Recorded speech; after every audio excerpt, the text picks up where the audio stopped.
Hello, everybody, and welcome to Transfer News Blitz. This is our first endeavour into video content. I'm Edward Moss. I am the content editor. I have got a first-class degree in sports journalism from the University of Central Lancashire. I'm an Arsenal fan, so I'll try and not annoy too many people in this video with some of my opinions. It is quite controversial. I'm picking Manchester United as one of my winners of the January transfer window. Marcus Rashford, they're very hit and miss players. They're either like really good or really, really bad. Now, for example, Ollie Watkins, they bid 40 million for Ollie Watkins. That's a lot of money. Matthias Tell literally did not want to go to Tottenham. He literally turned them down. Harry, if you want to introduce yourself as well, go ahead. But there you go.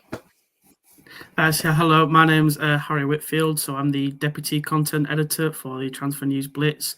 I mainly focus on EFL content, but I also do a range of Premier League content. I finished the University of Central Lancashire with a high 2-1 in sports journalism, and unfortunately, I'm a Leeds United fan, so I can hear all the groans already. So please don't hold that against me. Yeah. So today we're sort of going to evaluate the January transfer window, aren't we, Harry? We're going to look at kind of like the winners and losers of the Premier League. So we've picked 3 teams that are winners and 3 teams that are losers. Obviously, you're more than likely going to disagree with us. We've both picked one each to debate, and we've both agreed on one. So, Harry, I'm going to let you kick things off with the team you picked as your winner. Yeah, so my winner for the January transfer window is Manchester City. Boring. Basically going off the key issue that's in the Man City squad, which is the midfield. I think it's been a good winner for them, especially with the last signing, Nico Gonzalez from Porto. If you think the one thing that City have lacked this season, it's energy in midfield. I mean, you look at the likes of Bernardo Silva, Gundogan, Kevin De Bruyne, they lack pace in that midfield. They lack energy. And the clear thing to see is every game that they lose, they just get overrun. So adding a player of Nico Gonzalez's quality is a good start. But then if you look to the earlier signings of Omar Marmoush, a really, really good addition that is from Pep Guardiola, especially when you consider how Erling Haaland has performed over the last few weeks. You feel like he's been struggling to get involved in the games to really make an impact. And if he has a player like of Marmoush's quality to link up with him, just sort of feed off him, like you might remember Harry Kane and Heung-min Son at Tottenham, just to get that sort of partnership going, that could really lift City as they try to claw back something from this season. So I think if you look at that signing mainly alongside the addition of midfielder, I think it's been a really good window for them. The other signings, doubt them a bit so far. I mean, probably butcher his name, but Kusanov, butchered it, I think. I'm not too sure on him yet. It's very hard to pronounce, but we'll get better as it is the longer he plays in the Prem. But as well. You watched him against Chelsea, and it looked like he was kind of thrown into the deep end. Really nervous. There's traits of a good player there, but I don't think we can really make much of a judgment of him yet. But I don't think it's an instant impact. But we'll see how that goes. And of course, they signed another defender in Vitor Reis. We've yet to see what he's like. But the main areas that they've fixed is, well, not fixed, but they've added a midfielder, bring that energy in there, and they've added someone to complement Haaland. So all in all, in a very quiet Premier League transfer window where I don't think there's a lot of winners, I think it's been a good window for them. Yeah, I've been waiting to chime in. I've been like Kevin De Bruyne. Let me talk. I was just trying to wait for a little way in. Touching a couple of things. The start part where he was on about like De Bruyne, Bernardo Silva, like Gundogan, like I know like you've said they lack that energy in midfield. Those are all like very old players. I think that's like quite easy to forget, like because like for me, for example, like I always like for some reason like De Bruyne is one of them players like he's forever like and he's like mid to late 20s, but like he's knocking on now, like Gundogan knocking on. I mean, Bernardo Silva, I think, is 31 now. I think something like that. So they're gonna be slowing down. So they needed to bring someone in to sort of inject a bit of quality and a bit of, energy into that midfield. Because, people like Mateo Kovacic, I mean, he's an all right player, but he's not Man City standard, is he really, like, to be starting week in, week out? But yeah, I don't know. Personally, I mean, this might be poor ball knowledge. I've never heard of that Nico Gonzalez, and they've shelled out like, what, 50 million for him? Never heard of him. Omar Mamouche, on paper, is a very good signing. He's had an absolutely incredible start to the season with Eintracht Frankfurt, but again, 75 million, how much they paid for him, is a lot of money. To be honest, I just can't get over the fact they've spent like 180 million in like January. Like, that's mad to me. Like, that's more than a lot of teams spend in the Premier League in the summer. So it's a lot of money. I know they had to bring someone in, but the early signs for me, obviously before the deadline day, for example, when Arsenal battered them 5-1, not to bring that up, I don't know. They didn't. I wouldn't say, like, for example, Mamouche didn't really impress me that much. I know you mentioned that Haaland needs to get more into the games, but I think he had like 80 touches that match, which is mad for a player of his quality. Yeah, I don't think we'll see the full impact of them just yet. But if you look at it from the angle of they had to do something and they did, I mean, that's what we're clutching at straws here. A lot of teams didn't really act in the January transfer window, and City did. And whether they come good or not, I don't know. I think if I looked at all of them so far, I think Marmouche, especially against Chelsea, I don't think he was that good against Arsenal, but against Chelsea, he looked like the marquee signing of the lot, and someone who could bring something different to their attack. You've got the pace of Doku and Savinho out wide, and you've got the quality of ball from De Bruyne and Bernardo Silva, but Omar Mamouche is a bit different in that case. I think that's just what caught my eye about it, really. Yeah, true say. But one of the teams that we did agree on that's had a very, very good January transfer window, that we've kind of picked as like a combined winner, is Aston Villa. They've had a very busy window, haven't they? They bought in Marco Asensio on loan, Marcus Rashford on loan, of course. That's probably the biggest one. Obviously, Axel Disasi from Chelsea as well. There's Doniel Malen, and then I can't remember his name, the Spanish right back. You can fill me on that, Harry. I believe it was Garcia, Andres Garcia. Something Garcia. He's just like a young kid, isn't he? But they've had a very good window, in my opinion. I think it's one of those. They've had a good window on paper, but whether it'll turn out to be good on the pitch is kind of unknown. Because for me, I look at like Marco Asensio, Marcus Rashford. They're very hit and miss players. They're either like really good or really, really bad. So for their sake, hopefully, like Marcus Rashford, he's on top form. Marco Asensio does well, but I've got a couple of doubts. But on paper, they've had a very good window. Yeah, I mean, it's the case of, again, there are not a lot of teams that have done something, and they are one of the few teams that did something. Yeah, I'd agree with you on the fact that it's a big risk with Marcus Rashford, especially the biggest one if you look at them all. I mean, I can't remember the last time I saw him play football, if I'm being truthfully honest. I think it was like mid-December in the Europa League he last played, which is mad. That's like, it's going to be a while. 6 or 7 weeks ago that he last played. So, I mean, really, that's kind of like almost like he's got to get back to full fitness sort of thing, because he's not been training with the squad at Man United, has he? So he's kind of going to be lacking that match sharpness.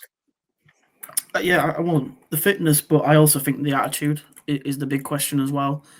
What sort of shift in his approach to his football is going to come of this? Like, is he going to go to Villa? I mean, I take Jesse Lingard as an example. When he went on loan to West Ham, like, he really applied himself to that loan. He really put the work in, and it worked for him. He performed brilliantly. He scored a load of goals when he was on loan there. And then he goes back to United and does nothing. Like, is this loan move going to spark something out of him where he actually... I mean, it could be, you listen to what the media says, and maybe they're just saying, he's got a bad attitude and all that, or he's not training very well. I mean, that's not the case. Maybe he goes to Villa and it's a fresh start, and all of a sudden he's, top form again. But it's hard to know what his motivation with this loan is. Like, is he actually going to go there and really start and revive his career, or is it just I'll do anything to get out of that club to get out of the toxicity that's surrounding it. I don't think he was short of options. And to be fair, I think Villa's a good player. So they're still in the Champions League. They're near the top 4 of the Premier League. So I think it's a good move for him. And that actually does bring me onto the topic of my winners, which I know you already disagree with, and it is quite controversial. I'm picking Manchester United as one of my winners of the January transfer window. And on the cusp of it, you're going to be sat there thinking you are an idiot, which is fair enough, because in terms of incomings, they've had a bit of a stinker. They bought in Patrick Dorgu from a relegation threatened Serie A side. Obviously, of course, he's got bags of potential, but in terms of an instant fix, it's more than likely not going to be that. I picked them as a winner more for the players they've kept and got rid of.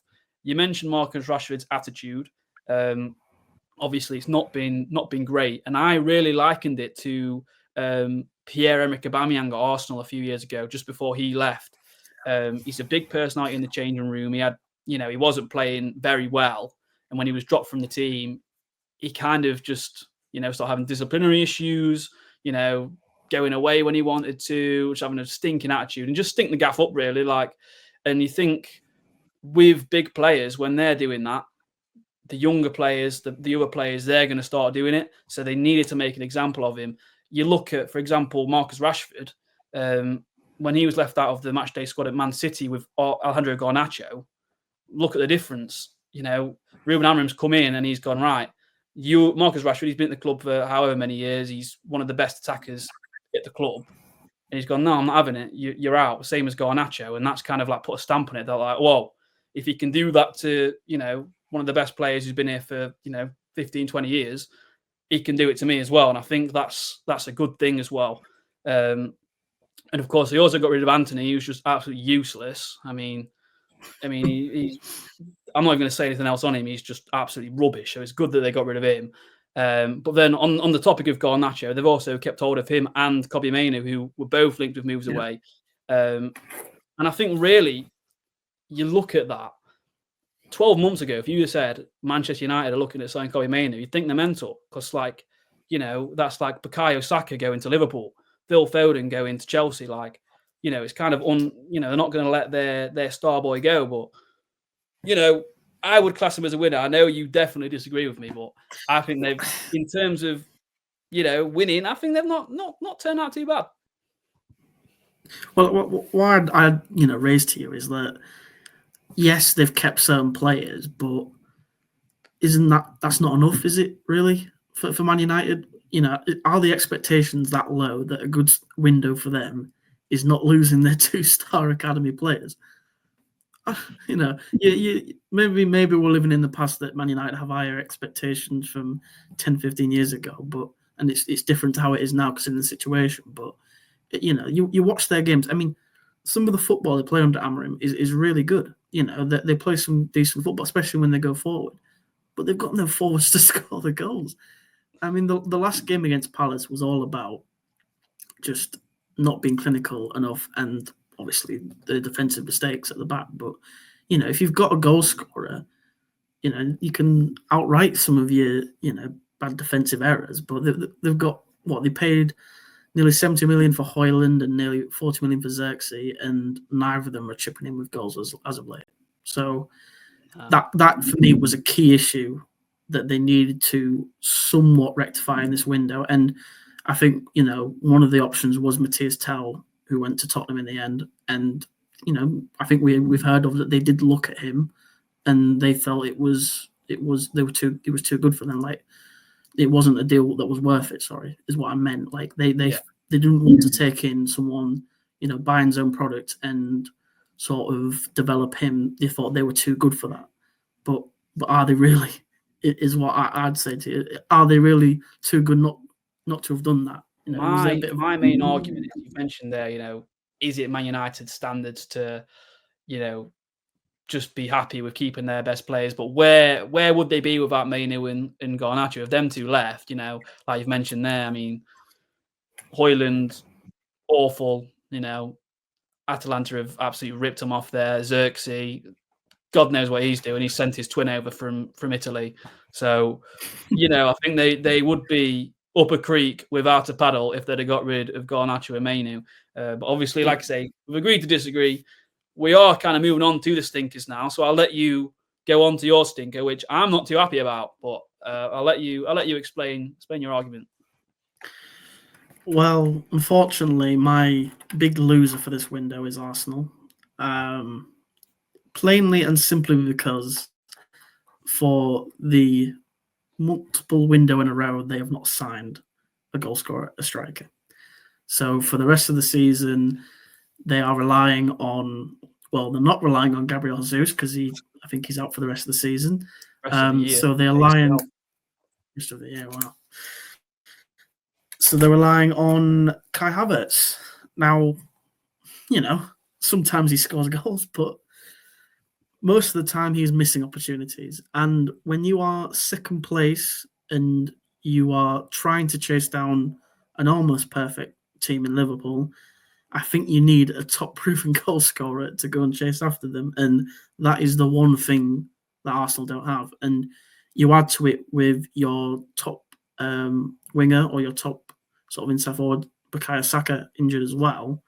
You're not getting your goals that you usually get from one of your top sort of wingers. Then you need a striker who is in there and scoring goals. So that just raises the why on earth did Arsenal do anything? And I'll let you into that. But my last point would maybe they didn't have the money to spend for a forward in the January, but surely they could have done something or seen a deal that wasn't too pricey, but was at least worth it for doing it for like 6 months. Like Tottenham went and got Tell for a 6-month loan. It could turn up permanent. Was it worth doing something like that at least?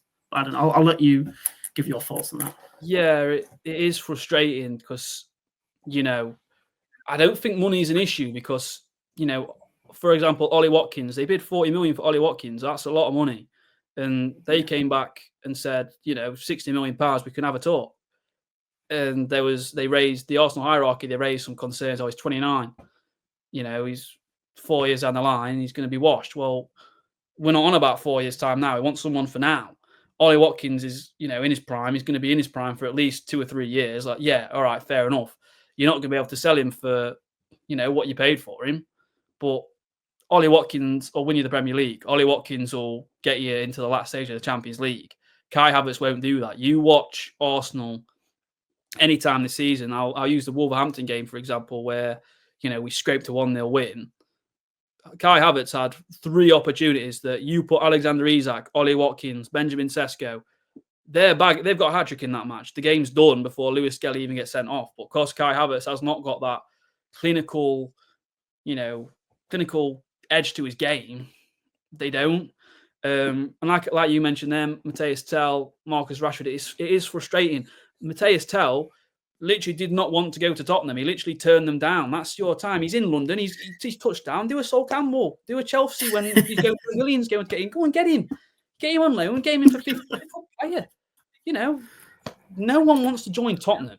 Tottenham are washed. Tottenham in a relegation battle. If Arsenal come in, they're aiming for the last year of Champions League. They're challenging for the Premier League. He's going to bite their hand off. He's going to snap their hand off for a starting spot. And now we are royally shot ourselves in the foot. Bukayo Saka's out injured. Gabriel Martinelli's out injured for a month. Gabriel Jesus, he's gone for another year, which arguably is doing us a favour because he can't hit a barn door.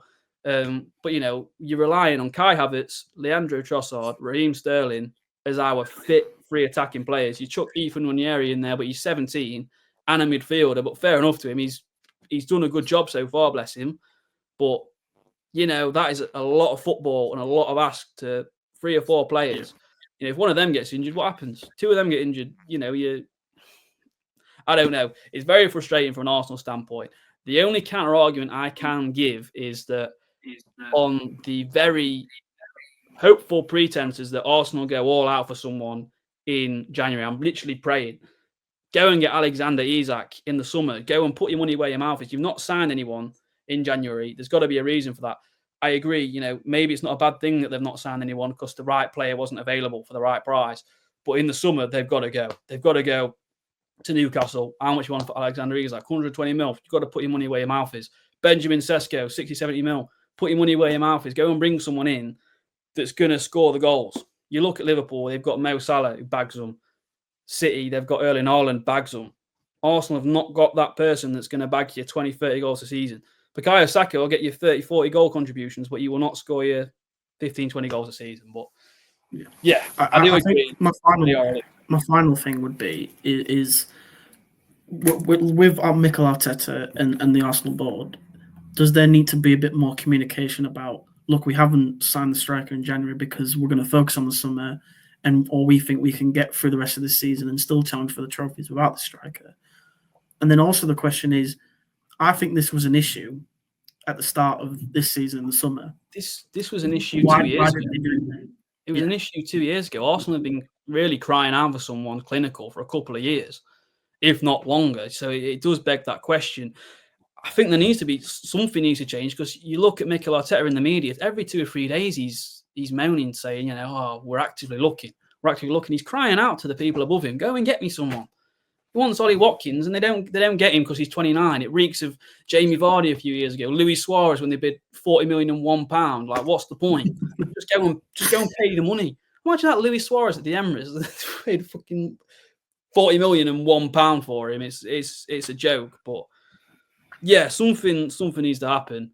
But I'm gonna finish my passionate rant about Arsenal, and we'll move on to one that we do agree on. Well, we kind of agree on that as well. Leicester City. And I'll let you take the floor with Leicester, because I know you've kind of looked into that a bit more than me.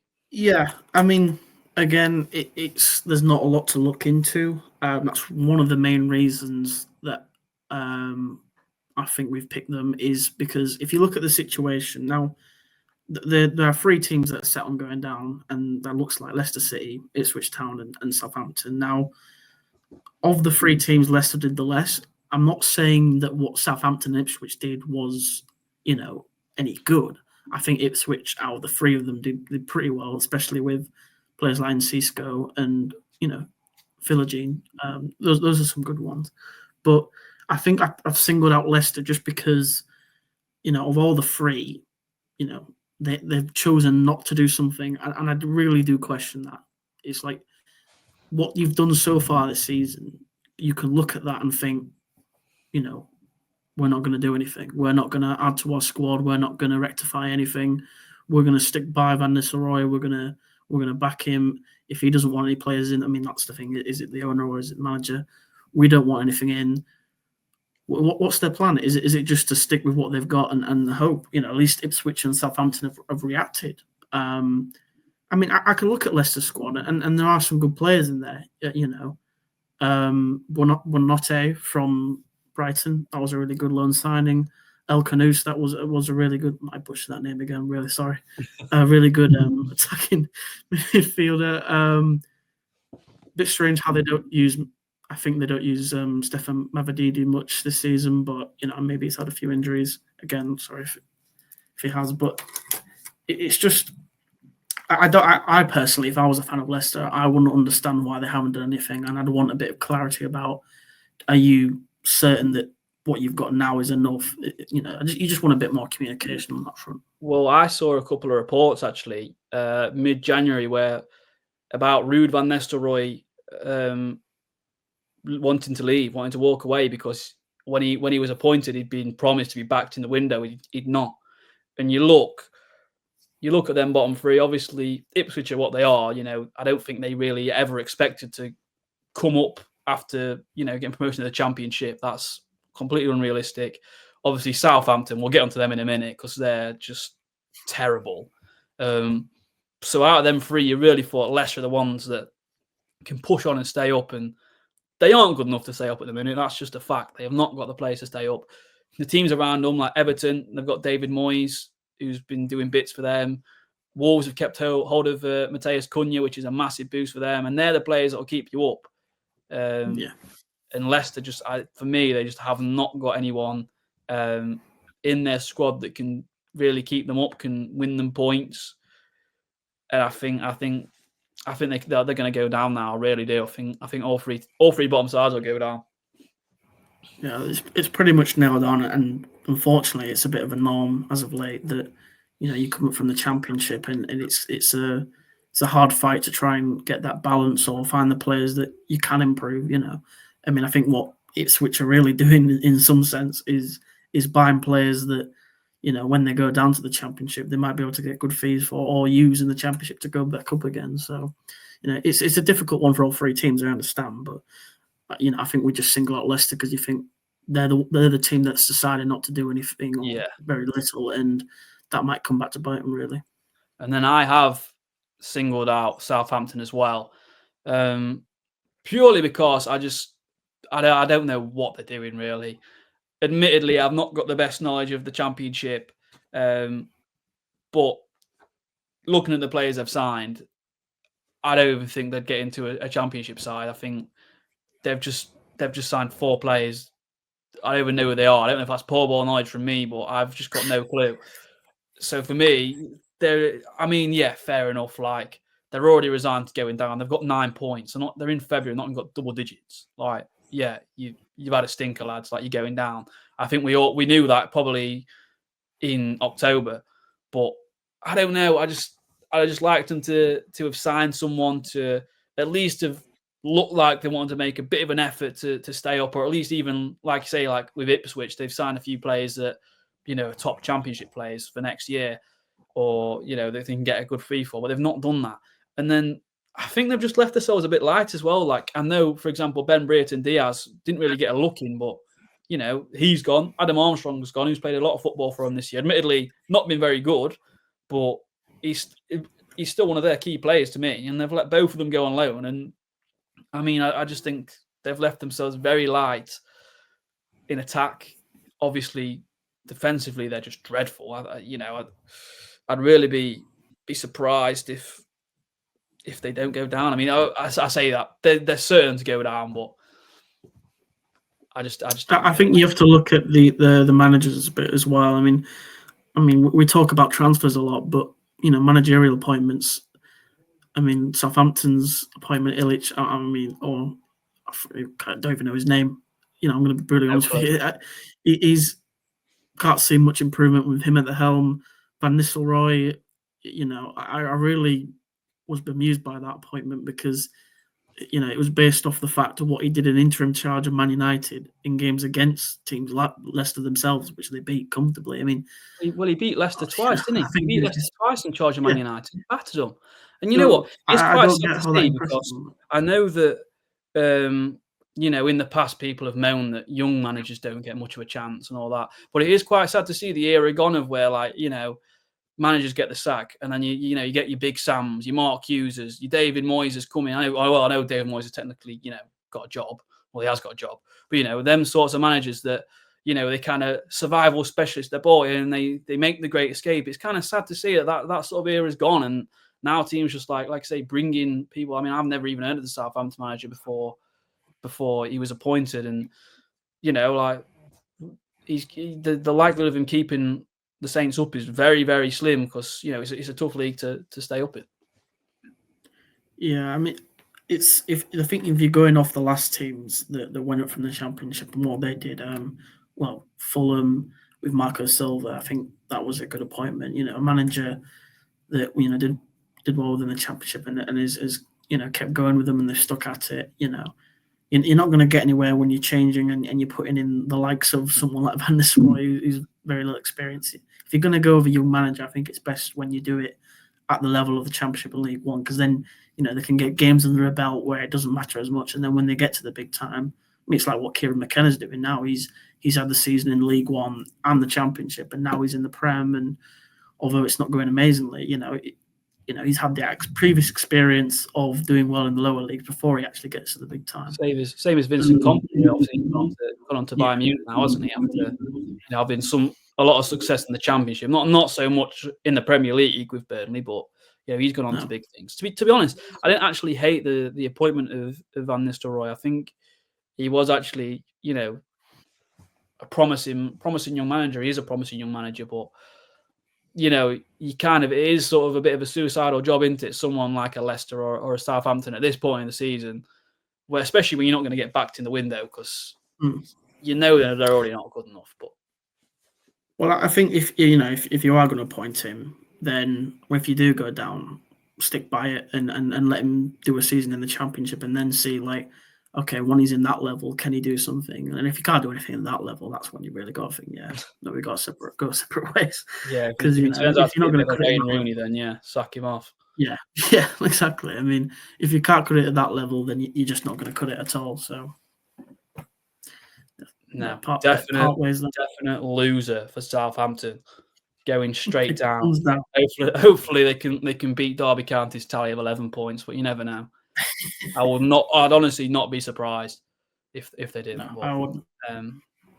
I'm pretty comfortable with my winners and losers. I know you are as well. So I think that's probably a good place to leave it. We definitely did ramble on a little bit, but like I say, this is kind of like our first venture into video content, really, isn't it? With Transfer News Blitz. So hopefully you can expect to see a lot more of us with some future ideas, some future videos.